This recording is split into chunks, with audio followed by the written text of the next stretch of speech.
Hi guys, it's me Megan, your favourite podcaster. Today I'm going to introduce you to a book called Super Sleuth by David Walliams.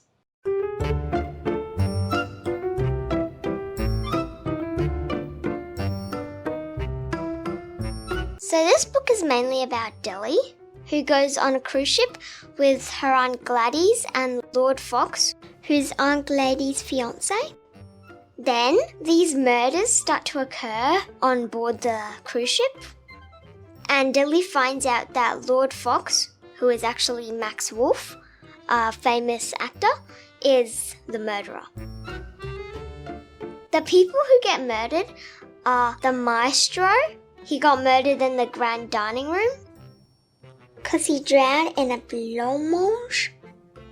The chef, he was killed in the ice room, where Dilly found him encased in a block of ice. The professor, which got murdered in his own cabin. He got strangled by his own beard.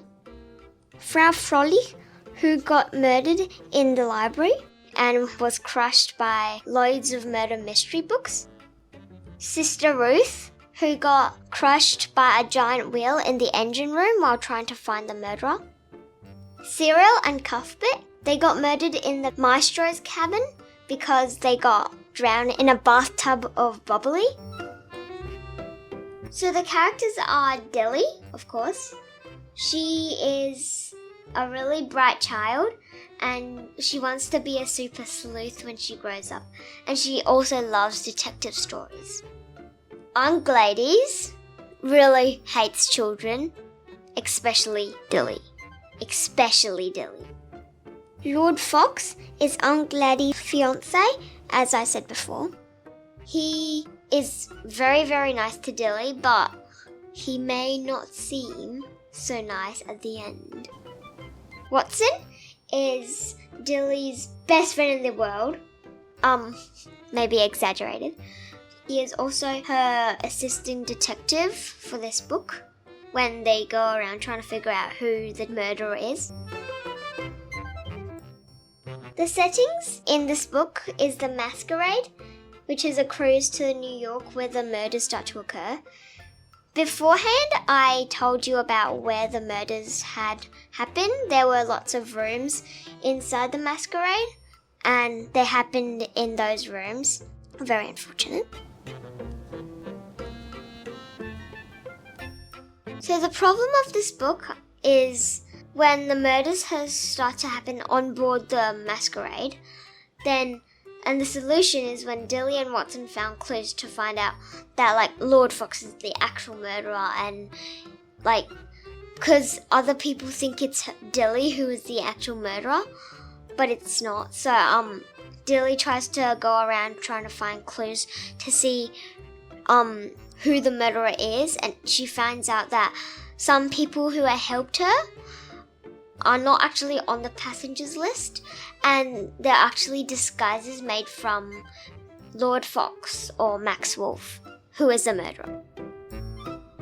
I like this book because it's so interesting with lots of spooky adjectives, like she sneaked onto the platform and it was very dark and murky with lots of fog, that sort of thing.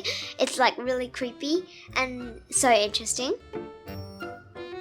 And it's such a twisted detective book, I have absolutely no idea what would come into it. I thought it would be so there's this detective, he finds out who the murderer is and then the book just ends. But it's not like that. It's the detective gets murdered and then new detectives come and then the new detectives get murdered and then so on and so on.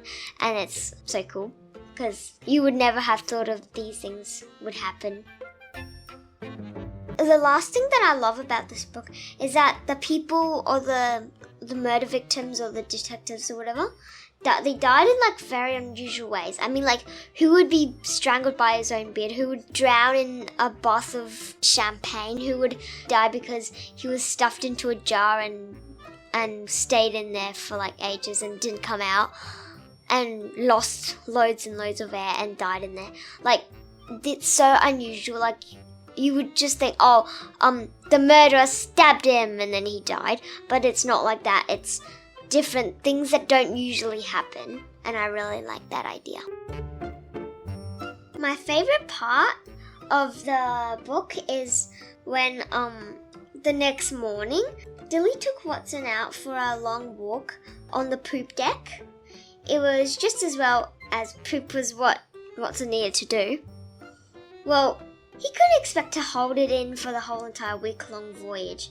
The poor thing would end up the size of a beach ball. That bit's so funny. And I also like this bit. It's also really daft and funny.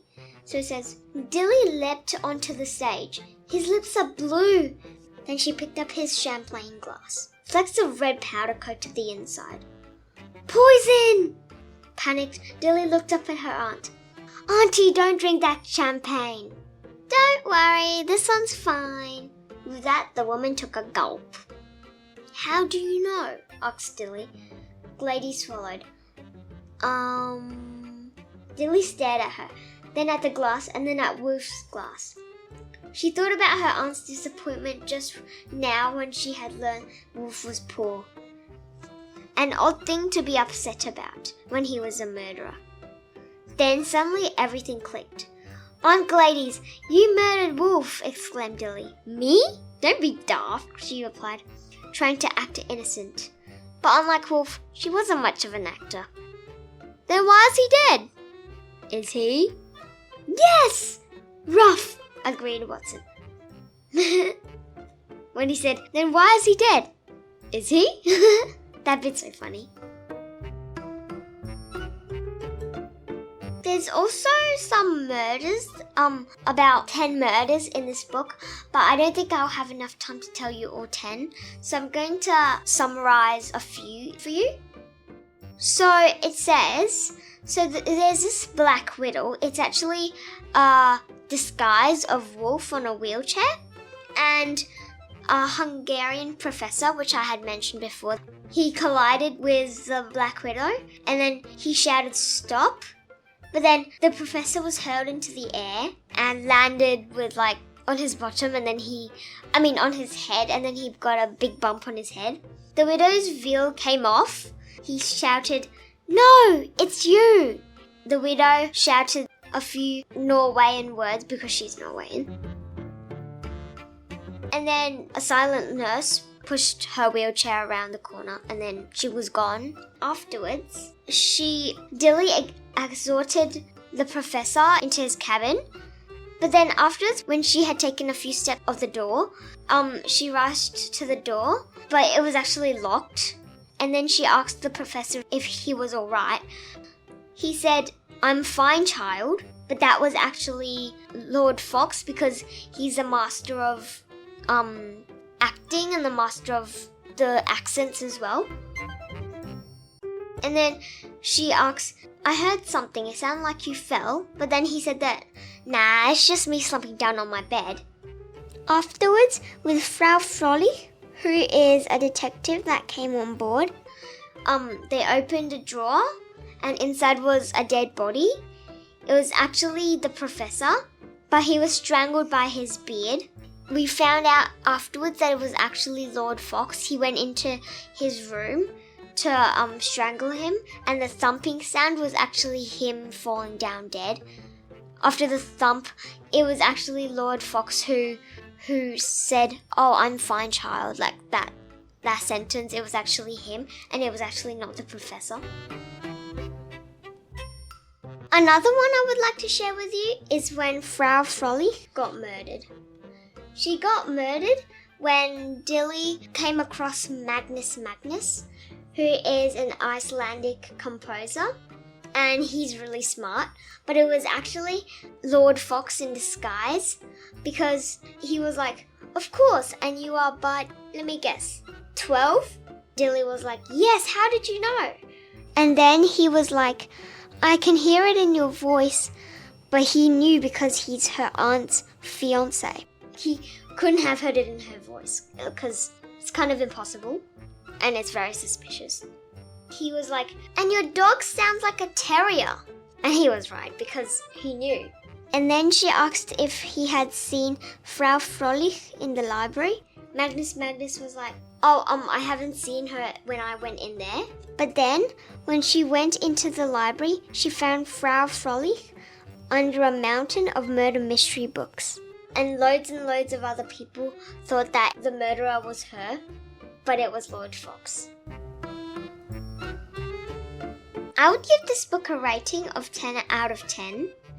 6 because it's so twisted. Like, when you think it's going to be something, then it's something else, and it's like, I don't know, but it's so cool because I don't know how they made such unusual ways for people to die. Like, crushed under murder mystery books. And 4 because I love how everything pieces together at the end to find that Lord Fox is the actual murderer. Like, at the end, Dilly says, in her notebook, she tells everyone that, I've got proof that Lord Fox is the murderer, or Max Wolf is the murderer. And everything just pieces together, the deaths, the murders, everything that she found out, it actually pieces together, and I think it makes loads and loads of sense. Thanks for listening to my podcast. I hope you have a wonderful day, and make sure to stay tuned and listen to all of my podcasts. Bye!